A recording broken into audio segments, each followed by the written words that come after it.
Government of India Act 1935.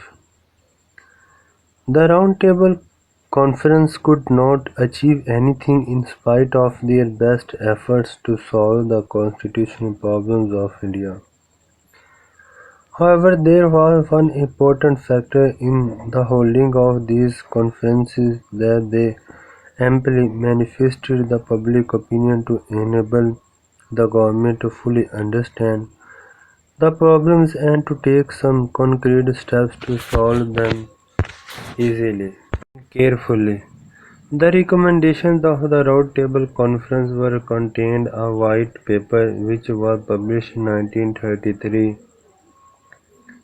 and discussed in the Parliament.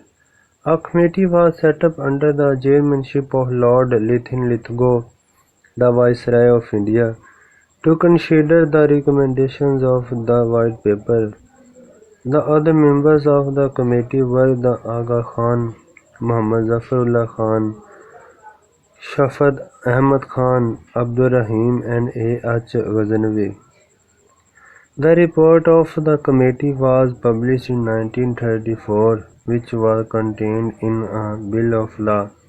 The report along with the bill was presented in the British Parliament for approval.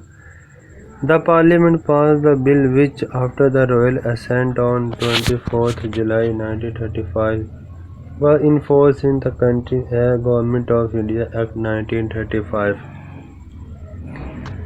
The salient recommendations of the Act of 1935. The Act contained 14 parts and 10 schedules and consisted of two parts. Part 1 pertained to provincial subjects, while Part 2 contained federal list of subjects. The Act came into operation on 1st April 1937, except Part 2, which could not be enforced until a specific member of princely states acceded to the Indian Federation. The Act introduced a federal system in the center.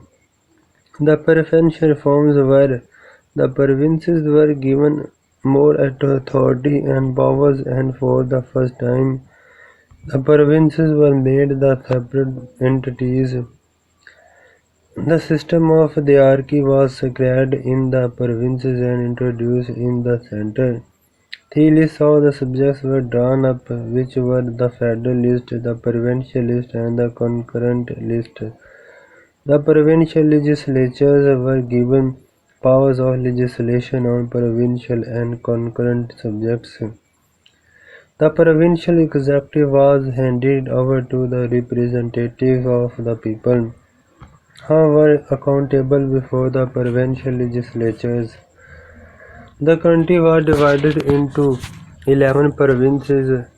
Responsible parliamentary system was introduced in the provinces. The provinces were given complete autonomy. The ministers were to be chosen from the representatives of the people.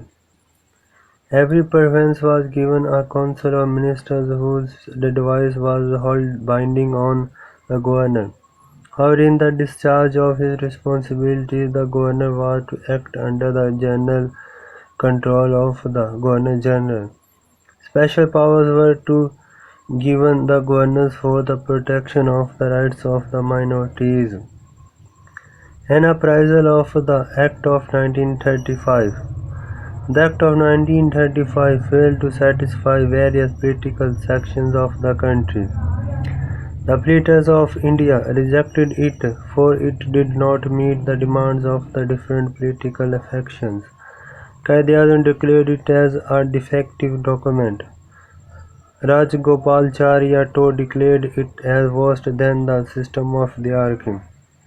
The federal system introduced by the Act of 1935 was defective in many ways. There was no guarantee of individual liberties, neither it could give a workable dominion status. The people were not given their rights.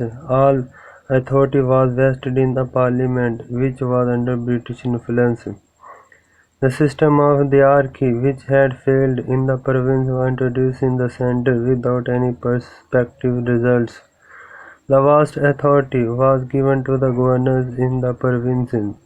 and to the viceroy in the center, which was against the principle of democracy and provincial autonomy. The ministers of state could interfere in the government services without any reason.